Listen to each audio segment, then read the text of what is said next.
Good evening, brethren. Good to see everybody. Hello back there.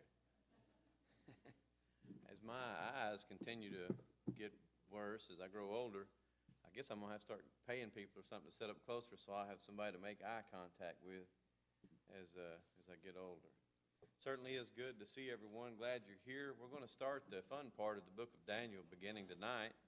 We'll be in Daniel chapter 7. I'll have all the verses, of course, up on the screens. But something I would like to just kind of make a deal with you here. I'm just going to stop between 20 till and 15 till, no matter how far we get. I know a lot of times I feel like I'm behind there's pressure, to finish the chapter. And I just don't want to do that with the sections that we're going to be going through for the next few weeks. We're entering a part of the book of Daniel that is considered apocalyptic literature. It can be difficult. Try not to let it be. Try to see the lessons of Daniel kind of like in stills, in photo stills, if you will. Because what he's trying to give you is in real emphatic, elaborate language, great images that should sink into your mind. It's almost as if to leave an impression. They didn't have movies and, computer-generated graphics back in the day, so the writers had to do the best they could, the speakers, with the language that they had. And one of the things that you'll find interesting about apocalyptic literature is usually it's prophetic. Not all prophetic literature is apocalyptic, but most of what we have in the Bible is futuristic. It's looking towards something that's happening. It's also looking at great events, spectacular events, things that are going to change world history, if you will. So remember that when you're dealing with apocalyptic literature. Also, a lot of times in this, what we call, and apocalypsis is simply a Greek word that means a revealing or an opening. And so don't let that scare you by any means. It's just, and one of the things you don't want to fall into, it's like with parables. You don't want to try to pinpoint every single aspect of the parable and make it mean something. A lot of times parables are just trying to teach usually one, possibly two, truths. They're not looked at every specific detail. It's a general truth. And so remember that as we begin our study of Daniel chapter 7, because it's anything. I believe this to be one of the most difficult. Chapter 11 is supposed to be, and many talk about it being the most difficult chapter in all the Bible to understand. The events in Daniel's life, the book of Daniel can be divided real easily. The first six chapters basically are events that take place in Daniel's life. The refusal of the king's food, the great image of chapter 2, the fiery furnace where his friends or their lives are in jeopardy. Chapter 4, Nebuchadnezzar's dream of being that great tree, and being cut down, and the writing on the wall of chapter 5. And you'll notice that that's Belshazzar's last day on earth. That's the night he is killed that night. Whereas tonight's lesson is going to start out in the third year of his reign. So we can see immediately that the chapters in the book of Daniel are not arranged chronologically. In other words, they don't take place. Chapter 1 happened, then chapter 2, then chapter 3, and so forth. So don't let that confuse you. The reason that they're grouped as they are is because beginning in chapter 6, of course, is the lion's den. Beginning chapter 7, you're going to have visions revealed. Now, some people like to split it where the language shifts. You'll remember that the entire Old Testament is written in a language called Hebrew. All except the first 7 chapters, well, actually it starts in chapter 2. You have what's called Aramaic language, and that was the court language of the Chaldeans. And so about 5-6 chapters in the book of Daniel are written in this Aramaic language, and it's not till chapter 8 where it goes back to the Hebrew. So some people like to categorize chapter 7 and place it with chapter 6. To me, it's just a whole lot easier. First 6 chapters deal with events. Last 6 chapters are talking about vision. So that's how I do it. Of course, you're free to look at it any way you wish. In chapter 7, we're going to see the vision of the 4 beasts. The vision of the 4 beasts goes hands in hand with Daniel chapter 2 and the vision of the great image. You're going to see it's talking about the very same thing. Chapter 8, the vision of the goat and the ram. And one of the great things about Daniel chapter 8 and 9 and 10 and so forth is that we have an angel who's actually going to step in and explain a lot of the things to Daniel. He's going to give us specifics, names. Greece is going to be specifically named as this country that's going to take over this other country. So there's no guesswork about it. It's a whole lot easier than we're going to have to deal with tonight or maybe next week, depending on how far we get, because we have Bible telling us that's exactly what that means. And that's another thing, brethren. I've been a gospel preacher now. I'm in my 21st year, and I've always been and like to be a thus saith the Lord kind of fella. When I tell you something, I want you to be able to turn and open to it and read word for word what it says. That's what I feel comfortable with, because you're not listening to me reason. You're not listening to me tell you what I think about something. I'm just giving you book, chapter, and verse for what God says about specific things in our lives. That's not the case with apocalyptic literature. It's not something that you can just say, okay, this means this, because a lot of times you just don't have the proof in it. And to be dogmatic about it, I think many times would just be you go against what you're trying to do. So let's remember that as we look at apocalyptic literature. We know that it can't mean certain things, because remember what we said about truth? Truth always runs in parallel lines. And the reason that I want to bring that out is because a lot of the stuff we're going to be looking at, you're going to see premillennialists who teach the complete opposite of that.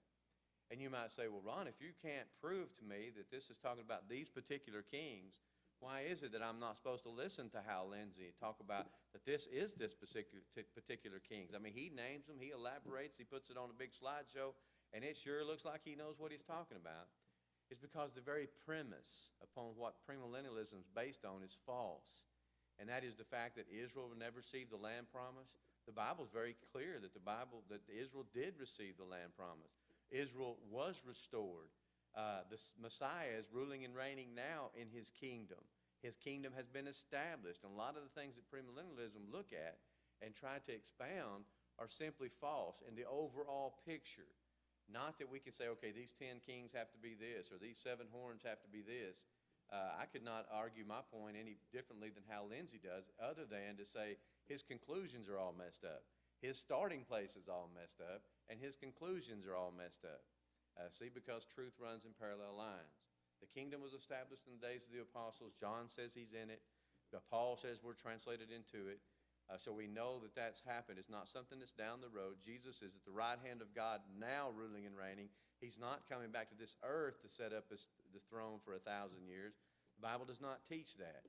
And so we know because of these great truths, these great premises, that what these men are teaching are false. Not necessarily because of the particulars of the things that we're going to be looking at. Daniel chapter 7 is often studied with Revelations chapter 13 as well as 2 Thessalonians chapter 2. 2 Thessalonians chapter 2, of course, dealing with the man of sin. And, of course, people that would teach that would believe that Daniel chapter 7 is going to be talking about the papacy, in which I'm not going to tell you it's not. We'll look at it together, and you draw your own conclusions. Revelations 13, you'll see an image just like the one we're describing, but it has all 4 attributes. And let me recommend just a couple of books that Brother Foy Wallace took an early date writing on the book of Revelation, and his commentary is thus based. But another fellow followed after him, a fellow by the name of Ogden. Ogden has written a book as well on the book of Revelation, in which he takes the early premise. It's probably the best defense for the early date writing, that prior to AD 70, that I've ever seen on the book of Revelations. Then you have most of the contemporary brethren today. Most brethren today teach the later date, and that being Domitian. And we'll look at that as we get to the 10 horns and see how they come out at that later writing. They say it's written after AD 70, is not talking about the destruction of Jerusalem. And there's a lot of merit in that as well. And then there's some who believe that this is talking about the papacy and that Revelation goes out well into the 4th millennia. And so we're going to look at all of that as we make our way through the book of Daniel, into the book of Ezekiel, through the book of Zechariah, and into the book of Revelation as well, as we look at this apocalyptic literature of the Bible. Chapter 8, easier. Chapter 9, the vision of the 70 weeks, not the easiest thing in the world, but still easier than what we're looking at tonight. The vision of the heavenly messenger in chapter 10, the vision of the king of the south, king of the north, and then in chapter 12, very short chapter, the vision of the end. Daniel chapter 7, verse 1. In the first year of Belshazzar, king of Babylon. Remember, Daniel chapter 5 is the last night of Belshazzar's life. So that's one of the ways that you can prove to anybody very quickly that the book of Daniel is not in chronological order. Daniel had a dream and visions of his head upon his bed. Then he wrote the dream and told the sum of the matters. Daniel spake and said, I saw in my vision by night, and behold, four winds of the heavens strove upon the great sea. Now, what I like to do is put that in my head and think of a big storm. Nowadays with the movies the way they are, you can probably just picture a scene of one of your favorite, naval crashing, where the sea's real bad. And so you can kind of picture that. But in apocalyptic literature, generally the great winds is talking about God working behind the scenes like wind. You can't see where it's coming, you can't see where it's going, but you do see the results of it. So a lot of brethren, a lot of commentators believe this is talking about God working, and the sea there not being the ocean, not being the Mediterranean Sea, but a lot of times sea in apocalyptic literature is dealing with people, the sea of humanity, if you will. And you might say, Ron, you've already lost me right there. Hey, that's okay. Okay? That's all right. Just in apocalyptic literature, numbers generally do not mean what they say. 7 is the complete number, like the 7 days of our week. It's a completeness. Number 3 is usually a number talking about the Godhead. 2 it shows strength. 6 is usually talking about men because of one being one short of the perfection, which is 7. The number of Jesus Christ in apocalyptic literature in the first century was 888. That's why some people, look at 666 and just talking about that's just man. So, don't get bent out about that, but just kind of, we're going to see a lot of this. You're going to see a lot talking about seas and winds and beasts, some that are so awful looking that Daniel can't even describe them. They don't even have the attributes we think of animals today. So just bear with me, and we'll talk about this as we go through. And 4 great beasts came up from the sea. Now, I kind of pictured in my mind initially as, these huge creatures coming up out of the water. But remember, in apocalyptic literature, it's generally you have these kingdoms. You have these kingdoms arising up out of just humanity. They have raised themselves up, and that's how things are done. They come up from the sea, and notice they are diverse one from another. They look different. They have different attributes, as we're going to see. Carry your mind back to Nebuchadnezzar's image in chapter 2, because you're going to be talking about the very same kingdoms. If you remember, we said those 4 kingdoms, he tells him straight up, "O Nebuchadnezzar, you are the head of gold. There'll be another kingdom that comes up after you, and that, of course, will be the Medo-Persian Empire." We find that the night that Belshazzar dies, you have the Mede, Darius the Mede, who becomes king. So, you see that prophecy come true right here in this book. And the part that we're going to be looking at, Daniel's going to be talking about the next 300 or 400 years of what's going to be happening to Israel, God's people, and to the coming of Christianity. Notice the third part of the statue, the bronze, is the Greek Empire. It is absolutely amazing what a young man by the name of Alexander left his homeland in Greece with 30,000 foot soldiers and 5,000 cavalry, and took over the world. That's hard to believe. Went across the Alps, went into India, fought against them. Of course, his army was growing the whole time, because one of the things you do when you take over a country is you get the men that can fight and so forth. And then, of course, the last part of that image would be the iron and clay, the legs representing Rome. Then you'll remember there was that stone, not carved with man's hands, that came in and did what? It destroyed the image. It just destroyed all 4 attributes, all 4 parts. And we're going to see that even carried out tonight as we look at it. The image of the 4 beasts. This is very, very popular. And you probably will receive, from time to time, Watchtower magazines, that'll have these images on them. Seventh-day Adventists spend a lot of time with Daniel 7 and all the apocalyptic literature, because really, truly, if you're a smart enough fella and you see a whole lot of images like this, you can pretty much do what you want to with them. And there's not a whole lot of people going to be able to argue with you about this being right or being wrong. Even I've told you can't be real dogmatic about a lot of things. But a lot of folks base their entire religious philosophies, their whole theology, on these things that can't be proven. And so we don't want to do that. When you want to talk about the church, and you want to talk about the body being the church, well, you want to go to places like Ephesians 1, where it's very clear that Jesus is the head of the church, his body, that there is but one body. Ephesians chapter 4, very clear things. You don't want to take these beasts and say, well, this is talking about this particular part of the church or that. You can't do that. You can't take apocalyptic literature and use it to trump, if you will, clear, explicit language of Scripture that talks about Christianity and the attributes of a Christian, things of that nature. What you need to do to be saved is not located in the last 6 chapters of the book of Daniel.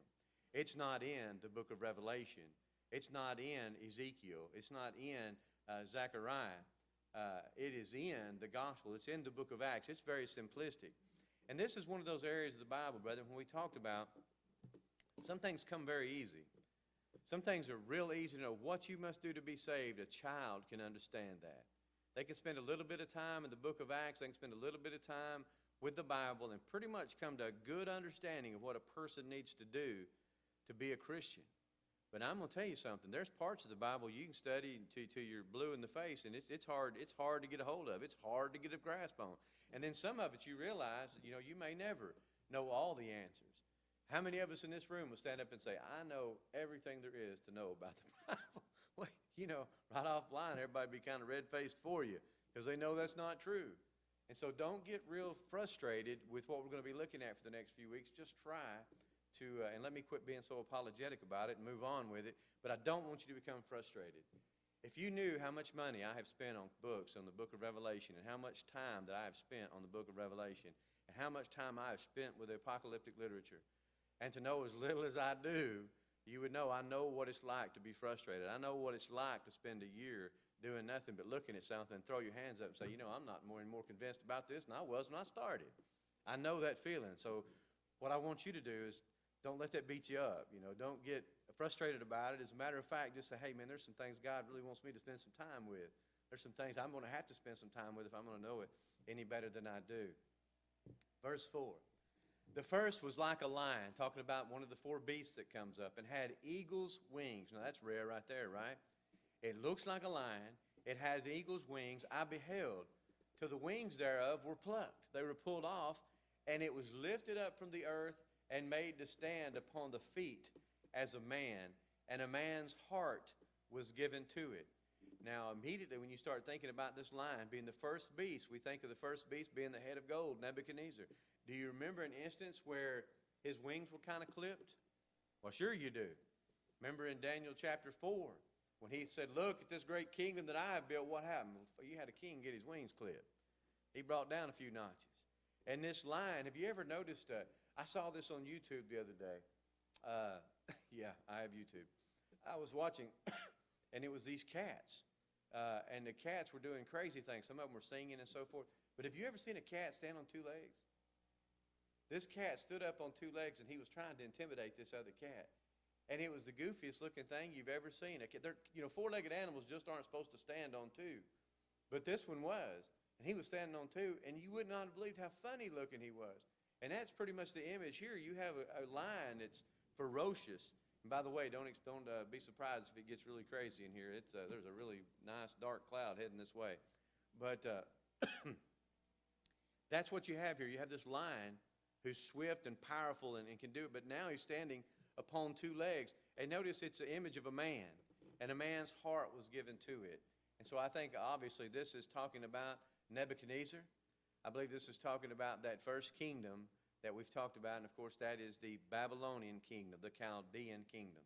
Verse 5, and behold another beast, a second, like to a bear, and it raised up itself on one side. Now you may ask yourself, why animals? Why these beasts? One of the things that men try to do, it's one thing to have a bad guy and a good guy. And the good guy is going to fight the bad guy, and you want to see good always triumph. But have you ever noticed in literature, like with the Tolkien series, Beowulf, things of this nature, one of the things that really excites people about those is what are men fighting? Well, they're not only fighting other men, but they're fighting beasts. They're fighting supernatural creatures. And these supernatural creatures many times are the embodiment of evil. And so not only you have good fighting bad, but you have a man who's good who's fighting this overwhelming odds. This is not just a bad man that he's fighting. This is a huge beast that has these terrible claws and jaws that can just destroy and crush. And so you see how it's amplified when you look at it as beasts. And that's one of the things apocalyptic literature is. It's amplification. It's taking that which we see every day and trying to really twist it up a notch and make it spectacular, and so that you can see just how overwhelming this is. And this is a bear. Now, a lion is known for its swiftness and its prowess and its quickness and how, it even looks good. Lions, when they're attacking and stuff, they're on their feet, cat-like quickness. And, you throw a cat down and what happens? It lands on its feet. Bears are anything but graceful. And so here, this was not quite as graceful as the lion, but it's a bear. And if you know anything about a bear, you know the bears can be ferocious. The Bible talks about in Proverbs. You don't want to be around a bear that's, been lost or doesn't have its whelps, doesn't have its cubs. It can be one of the most ferocious creatures. And it had 3 ribs in the mouth. Now, many try to say that this is Lydia and Egypt and another country that was conquered by the Medo-Persian, but you find yourself, it's real hard to try to designate the 3 ribs in the bear's mouth. The bottom line is, it is said it must devour much flesh. And so we find this kingdom that has arisen after this lion, and it's doing the same thing. It's eating flesh, it's destroying and tearing up. And so you have the vision of this huge bear with these ribs in its mouth. Verse 6, after this I beheld, and lo, another like a leopard, which had upon the back of it 4 wings of a fowl. Now get the picture. You got a leopard, which is, if I'm not mistaken, the cheetah, the leopard, that panther family are the fastest land animals on earth. I may be mistaken, but I don't think I am. I think I've seen charts where those things can run in excess of, if I said it, I'd be wrong, somewhere between 40 and 60. It's incredible how fast these things can run. And they're known for their speed. Well, not only does this thing a fast cat, but it has 4 sets of wings. So instead of just flying a normal speed here, this thing can even fly even faster. And that's one of the things about the Grecian kingdom. It took Alexander the Great 11 years with those 30,000 troops and 5,000 cavalry, and he conquered the known world. He went from Greece, he went over to Thrace, into Asia Minor, down into, Assyria and so forth, and he went over into the Chaldees. He went over into India, and when he came back, he actually died in Babylon, and having 33 years old, having taken over the entire world. So swiftness, man, this is swift. Chapter 8, you're going to see an even greater image of how swift this he-goat was. The beast also had 4 heads. Now, the reason this is so significant is because when Alexander died, he had no successor. He was only 33 years old. He never, as far as I know, married. So he didn't have a successor. So when a military man who takes over the world dies, guess who gets his kingdom? You had 4 generals who step in and basically decide the future, decide that they're going to get their kingdoms. Now, if you'll start with me and let me be the Aegean Sea, if you will. I'm the Aegean Sea. You say I'm big enough to be it. Okay. But on this side over here, you would have Greece. Greece going down to Peloponnesia. Over here a little bit, you'd have Italy. Okay? If you can remember the acronym CLAP, you can remember these generals and who they are. You had Cassander, who would get basically Greece, Macedonia. Above him, you'd have Lysicamus. Man, I've been saying that all day, and now I can't even say it. It starts L-Y, Lysicamus. I can't say it now. I'm having, what do you call that? See if I can read it. No, I can't do any better reading it. Lysicamus, I believe. Lysimachus, there we go. He'll get what's called Thrace, and that is right above Macedonia and right above modern-day Turkey. Now, the fellow who would get most of Turkey and Asia Minor would be a fellow by the name of Antigonus. Antigonus dies in battle, and so his part will be given to the Seleucids, another general. But just if you can remember Antigonus, we'll stay with that acronym CLAP. Cassander, Lysimachus, Antigonus, and then P, which the P is silent, it's called the Ptolemies. The Ptolemies would take over Egypt. So they divided the kingdom of the Grecian Empire is divided among those 4 men. And so the rest of world history is going to be dealing particularly over here in Egypt with the Ptolemies and the Seleucids and through this tremendous period of Israel and what they're going to go through in Jerusalem, particularly with Antiochus Epiphanes, who we're going to spend quite a bit of time with in the last chapters of Daniel because he was a really evil guy that did a lot of evil things to the Jewish people. And so the Jewish people are warned about that. But if you can remember that clap, you can remember those 4 generals to some degree. And just remember, the 4 heads are the way that the kingdom of Alexander's is going to be divided up. The beast also had 4 heads, and dominion was given to it. And so you can imagine what this thing must have looked like. Just powerful, fast, agile, able to take over and go through areas very quickly. In verse 7, after this I saw in the night visions, and behold, a 4th beast. Now notice this one doesn't get descriptions like, well, it looked like a lion, or a bear, or a leopard, or a dog, or a cat. It doesn't get that. Notice, dreadful, terrible, strong exceedingly. And it had great iron teeth. Now these others had attributes that we're familiar with. You know, we know what a lion looks like. We know what wings look like. But this thing, the best he can do is tell us that it's dreadful, it's terrible, it's strong exceedingly, iron teeth. It devoured and brake in pieces and stamped the residue. It wasn't just enough to destroy. It wasn't enough just to satisfy its hunger if it's kind of a beast, that is carnivorous. It wants to stamp out the residue. It's more powerful and just all about destroying with the feet of it. And it was diverse from all the beasts that were before it, and it had 10 horns. Well, now you're going to have a lot of fun with these 10 horns, because this is where a lot of people take off in all kinds of different directions, and I'm going to give you my thoughts on it. But like I said, I would not be dogmatic. As a matter of fact, if you want to jump me tonight in the foyer and say, hey, I think those 10 kings are this, hey, I'm all about it. I agree with you, because I really just have my opinion on that. What did it look like?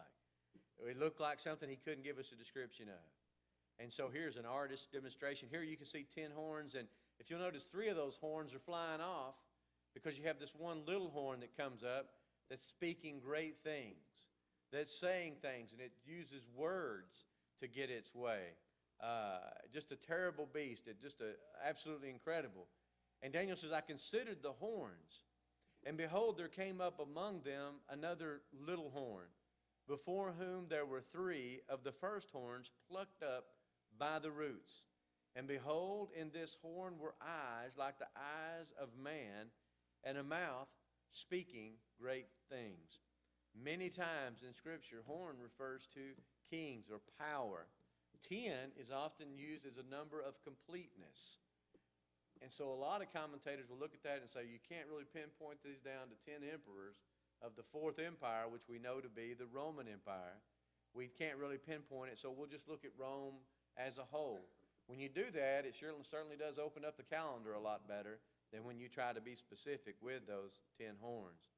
He says in verse 9, now I like this because we can really, hey, this makes more sense because it's something we can kind of put our feet on. I beheld till the thrones were cast down, or set up according to the American Standard. And the ancient, notice that's capitalized because your King James translators want you to know that they believe this is talking about God, and I believe the context that says that as well. The Ancient of Days did sit, whose garment was white as snow, and the hair of his head like the pure wool. His throne was like the fiery flame, and his wheels as burning fire. You think of those wheels, what do you immediately think of? Ezekiel. Remember the 4 wheels under the throne? I mean, it's so obvious so many times. The book of Isaiah, book of Ezekiel, here in Daniel. You look at the book of Revelation, so much of the language is used over and over again. But here we see the Ancient of Days. He's sitting on his throne, and his hair is a fiery flame. And do you remember what we said the thesis, the primary subject of the book of Daniel is? God is in charge. No matter what happens, no matter what it looks like, God makes the rules. And he raises up kingdoms, and what does he do? He sets down kingdoms. Nebuchadnezzar thought he is the greatest thing since cotton candy. Walked out on his porch and said, look how great I am. Look what I've done. And God says, hold on a minute, fella. I'm going to clip your wings. And so for the next period of time, he spends it as a wild animal, thinking he's a cow and going around eating grass and sleeping outside. Belshazzar thinks that he can just drink from the golden vessels that were in the tabernacle, in the temple in Jerusalem. And God says, tonight, your life will be required of you. These kings thought they could do anything. That's the theme of this book. That's the theme of what's happening here. You see these 4 beasts rise up. They're terrible. Some of them have such wonderful attributes, so powerful. What can be done? What can we do about this? And remember, there's a God in heaven. The Ancient of Days, he's about to do exactly what he wants to. We see him on his throne. Here's an artist's representation of that. The books are open. Notice he has books on both sides. He's being served by thousands and thousands and thousands. God in all of his glory. A fiery stream issued and came forth from before him. Thousands ministered unto him, and 10,000 times 10,000 stood before him. The judgment was set, and the books were opened. Just try to picture in your mind, Daniel's trying to give you the best he can. Here is God sitting on his throne, all the things around about him. There's literally millions taking care of God, ministering to him. He's worthy to be praised. A while ago, David sang one of my favorite songs. I just love that. I am the clay, thou art the potter, I am the clay, have thine own way, Lord. And then you think about how many times, I just love that song and how God works in our lives and how we need to be submissive before him. And you see pictures like this. I'm so thankful for Isaiah chapter 1. I'm so thankful for Ezekiel chapter 1, Isaiah 6, for this chapter, because you get just a glimpse of heaven. You get just a glimpse of what it's like to be around the presence of the throne of God. And it kind of makes you feel like, I'm on my knees, I am not worthy. You think of the publican, the God of heaven, and just how glorious and how powerful he is. That's what he's trying to bring forth, and that's something, brethren, we should remember, who it is that we serve. Verse 11, I beheld then because of the voice of the great words which the horn spake. Horn still running his mouth, you will. And beheld even till the beast was slain. God, here you have the people of God who are trying to say their kingdom is theirs. Here you have the great horn talking about how great he is. And what does God do?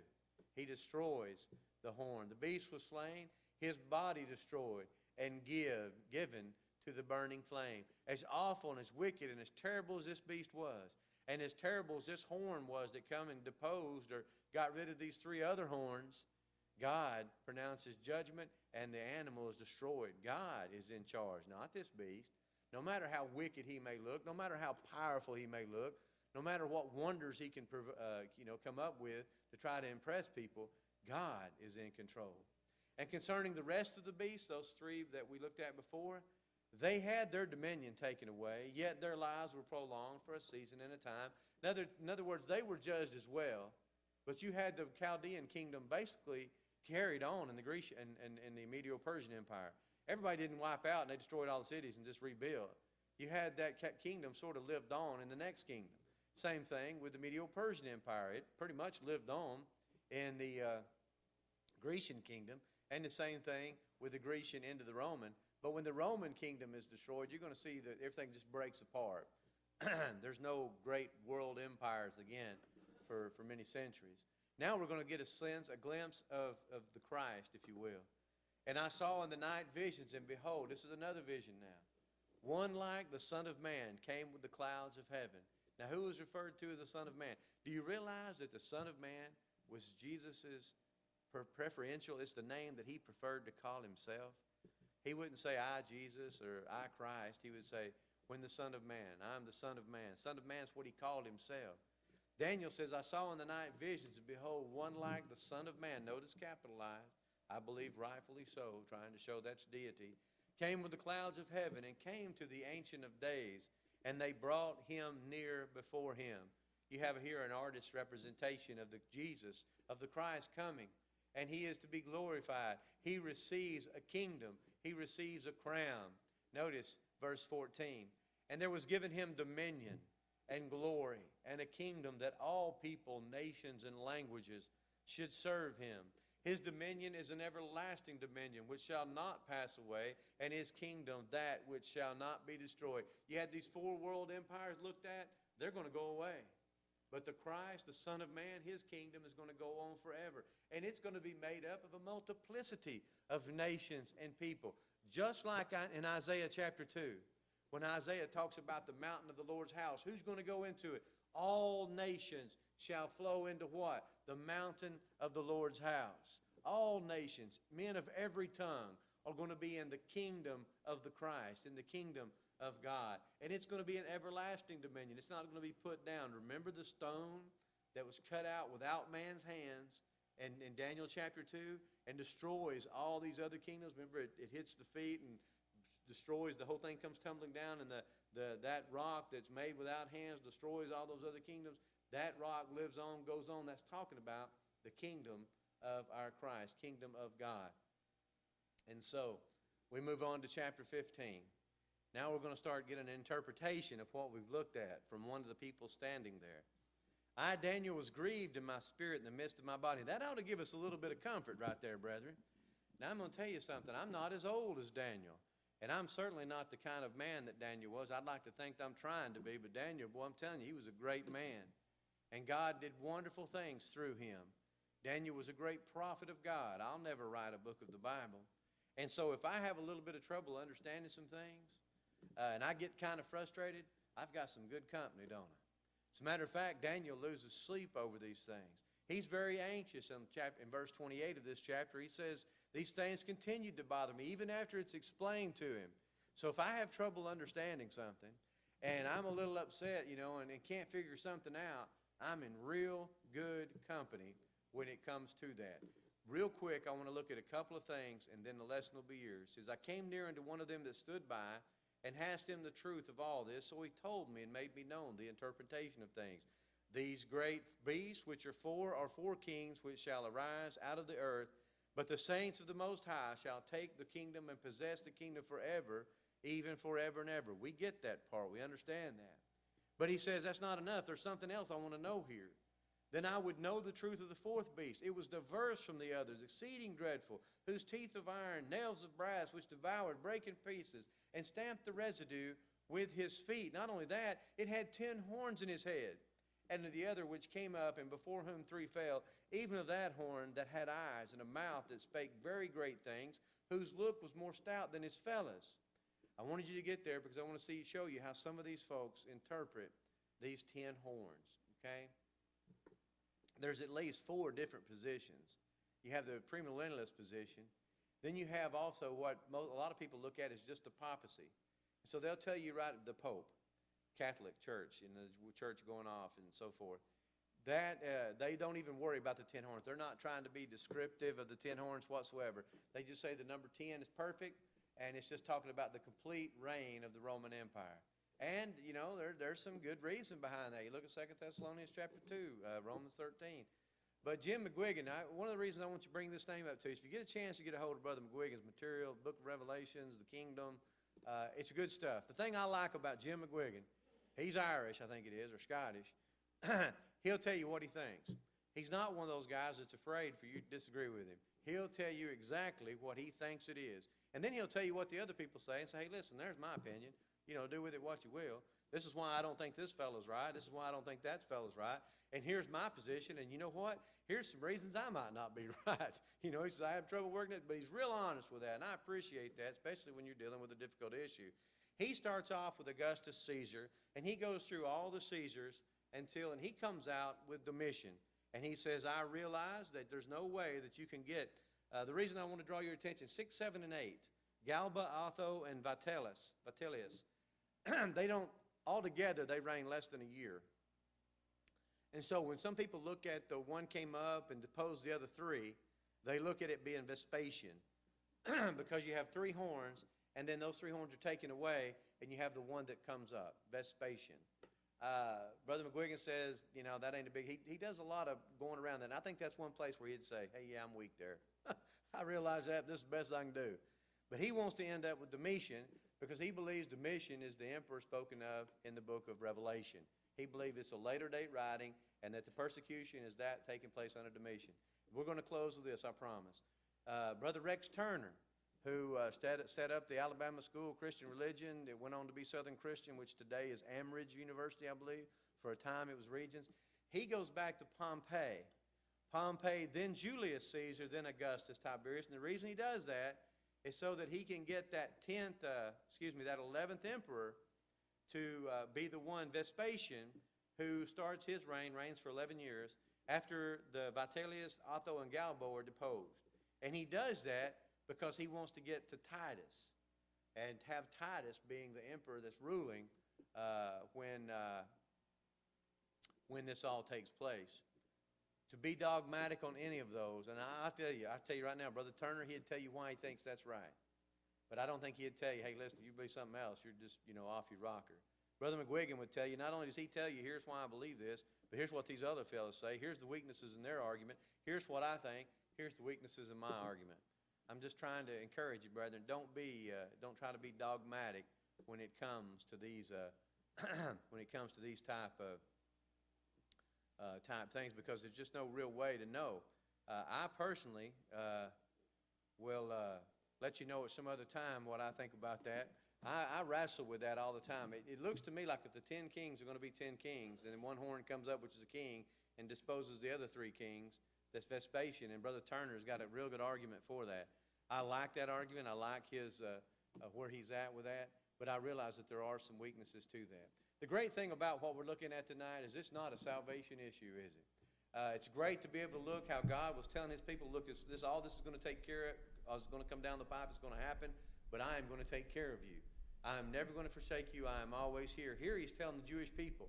They're fixing to go back. It's not going to be too long before they're going to go back into the Jerusalem. They're going to rebuild the temple. They're going to redo everything that had been done before, not on such a grand scale. But, and there's going to be a lot of fear. We're going to see a lot of things. And God is telling them through Daniel all these things that are going to take place. But the main thing is that God takes care of his people. Don't you want to be one of God's people? Don't you want to obey the gospel? Be a Christian. Let me encourage you to do that very thing this night if you're not. If we can help you in any way, would you come as together we stand and sing?